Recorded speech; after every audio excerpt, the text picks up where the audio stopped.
নমস্কার দর্শক বন্ধুরা, বঙ্গ রাজনীতিতে 2026-এর সবচেয়ে বড় চমক। এবার কি বিধানসভা নির্বাচনে প্রার্থী হতে চলেছেন দিলীপ ঘোষের নতুন বউ? কোথা থেকে দাঁড়াবেন তিনি? আর এই নিয়ে খোদ দিলীপ ঘোষ কি বললেন, আসুন দেখে নিই আজকের এই ভিডিওতে।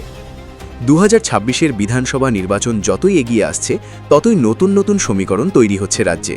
কিন্তু এবার যে খবর বেরিয়ে আসছে তা শুনে আপনিও অবাক হবেন। বিজেপি নেতা ও প্রাক্তন রাজ্য সভাপতি দিলীপ ঘোষের স্ত্রী রিঙ্কু মজুমদার এবার সরাসরি নির্বাচনী লড়াইয়ে নামতে চান। হ্যাঁ, ঠিকই শুনেছেন, সম্ভাব্য প্রার্থী হিসেবে সল্টলেক বিজেপি পার্টি অফিসে নিজের বায়োডেটা জমা দিয়েছেন রিঙ্কু দেবী।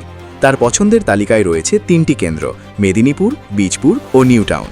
কিছুদিন আগেই দিলীপ ঘোষের সাথে বিবাহ বন্ধনে আবদ্ধ হন রিঙ্কু মজুমদার। কিন্তু রাজনীতিতে তিনি একেবারেই নতুন নন। তিনি নিজেই জানিয়েছেন যে 2012 সাল থেকেই তিনি নিউ টাউন এলাকায় বিজেপির একজন সাধারণ কর্মী হিসেবে কাজ শুরু করেন।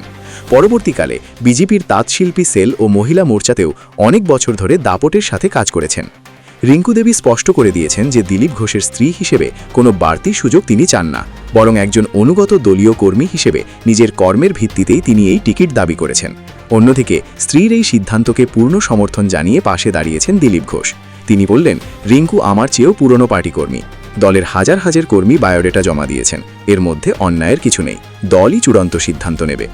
তবে দিলীপ পত্নীর এই আচমকা আবেদনে দলের একাংশ ঈষৎ অস্বস্তিতে রয়েছে বলে রাজনৈতিক মহল মনে করছে। এখন বিষয় হল, দিল্লির কেন্দ্রীয় নেতৃত্ব বা রাজ্য বিজেপি কি রিঙ্কু মজুমদারের এই আবেদনে শিলমোহর দেবে? আপনাদের কি মতামত? দিলীপ ঘোষের স্ত্রী কি টিকিট পাবেন?